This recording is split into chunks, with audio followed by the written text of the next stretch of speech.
Hi guys, Gaming Bear here. Right, today we're looking at the KV-5, which is available at the moment on the Russian server. So £25.43 or $31.20. Is it worth it? So let's do a review of the tank and decide whether this deal is good. But looking at the price, £25.43. Simply in a nutshell, for this low amount of money for the tank with no additional bundles, no nothing, £25.43 for this tank is just incredibly good. Well, do I need to? I don't think I need to say anymore. That end of review. Bye.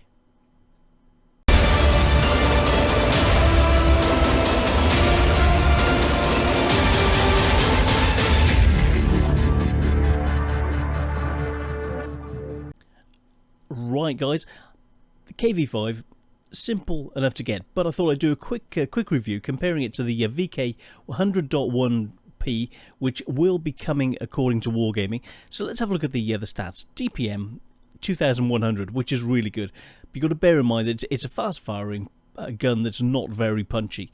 The penetration 167mm compared to 210mm with the VK. This has always been an issue with the KV-5. Let's have a look. Aim time 2.86 compared to 2.7. Dispersion 2.43 compared to 0.43 compared to 0.4. So similar sort of accuracy, but the German gains the edge. But on the move, the KV-5 is substantially more accurate with 0.18, 0.18, and 0.12 compared to huge numbers of 0.28, 0.28, and 0.2 for the moving, traversing, and tank traverse and turret traverse.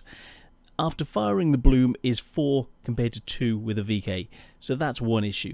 The gun's 107mm compared to 128. Shell velocity very similar. It's actually faster with 830 meters per second compared to the 810 for the bigger shell on the VK. Ammo capacity 60 compared to 77. You never feel like you're going to run out of ammo with the KV, and with 77 on the VK, I would think you're not going to run out of ammo with that either.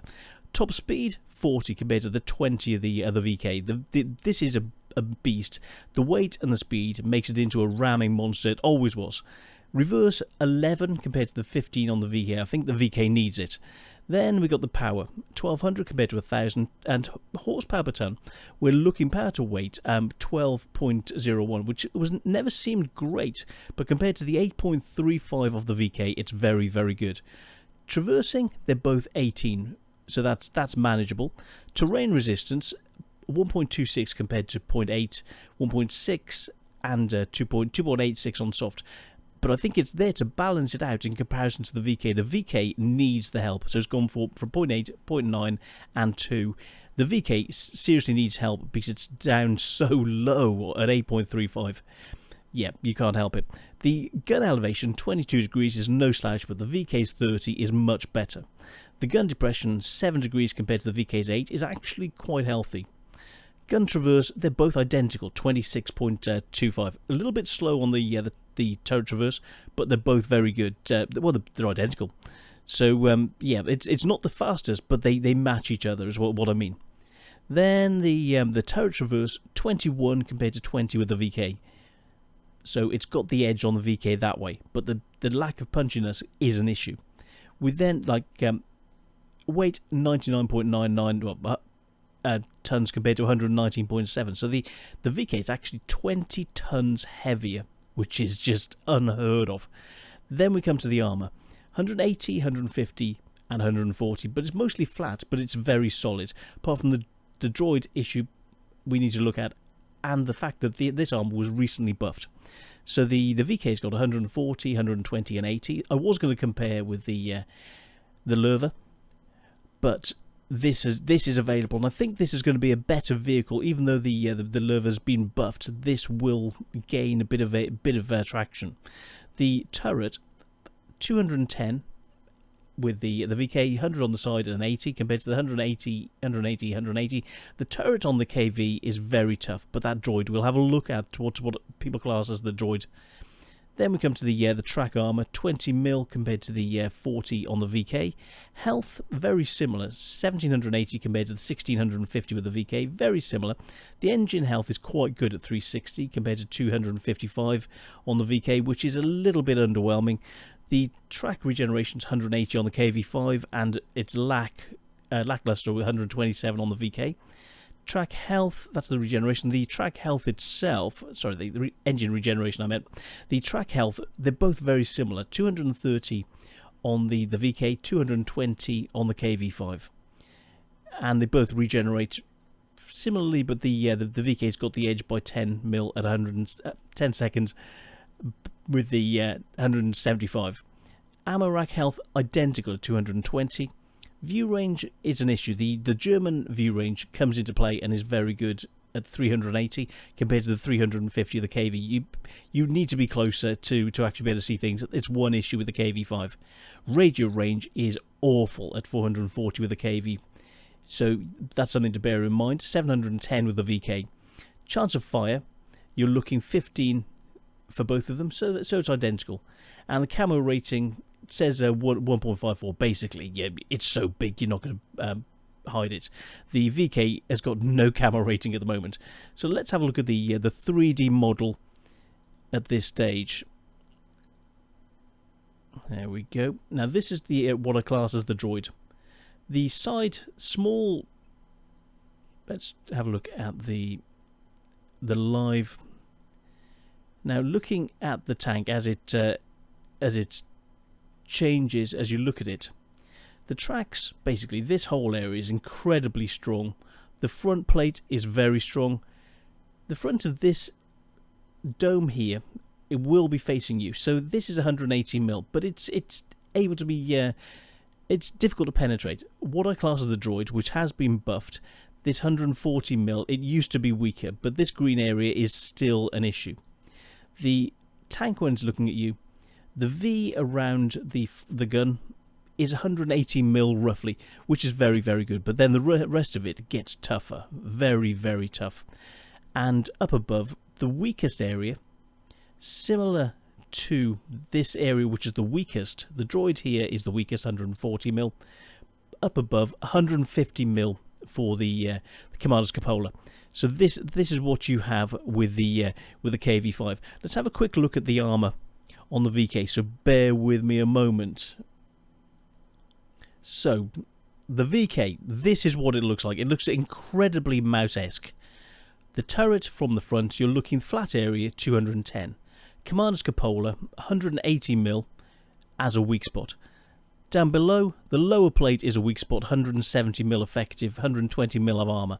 Let's have a look at the. So this is what it looks like. It's leading up to being a bit like a mouse, and with the way the turret looks, it's a combination of the mouse and the E100. So let's have a look at the live view of the armor. So if he's aiming, he will always be aiming towards you. So aiming like that, the front plate goes to just under 200mm, but it's still okay. If he's facing towards you, this is a weak spot. The cheeks can be a weak spot. If he's turned away, this area is subject to being penned. Behind, not so much. So this is what the new tank will look like. If he turns aside to you, you'll be able to penetrate the 120mm all day. The rear, which is 80mm, but with the angling, it can go up to about 110 or more. The rear of the turret, you're looking 80mm. It is susceptible, but if you think you can snipe the rear of the turret from behind, it's still 180mm. Huge areas of tracks which can eat shots. Very, very, very bouncy. But angled like this towards you, you need a 200mm gun to get through. There's a small weak spot here, but it's a small target. But if you're aiming for the weak spot of the front plate anyway, you may get a lucky shot. And aiming through here, 150mm, if you can get a shot in, you'll disable the track, do damage, and basically just pin him in place. This is one good place to shoot him. We'll do a full VK review in the upcoming thing. So let's get back and look at the deal. So, £25.43. Is it worth it? Goodness me, yes. The penetration is utter pants, but the tank is a star. It always has been. So yes, really, really, really nice. This is a great deal. Go for it.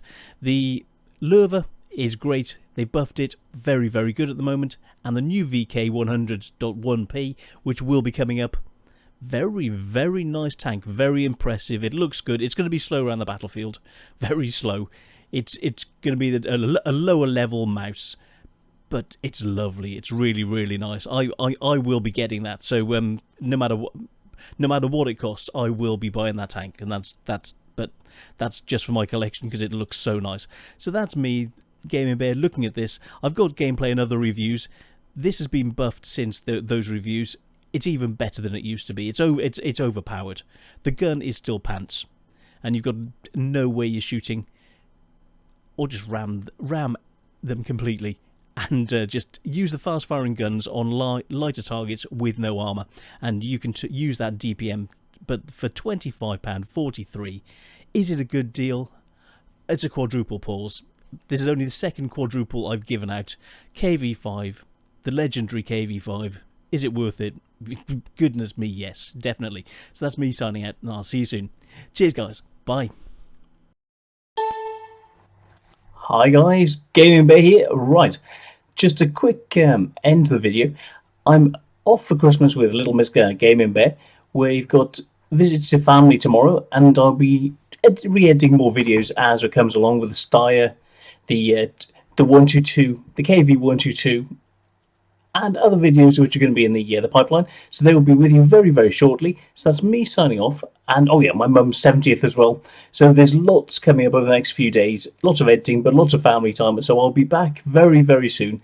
So see you soon, guys, and have a very good Christmas. There will be lots more videos coming. So see you soon. Bye.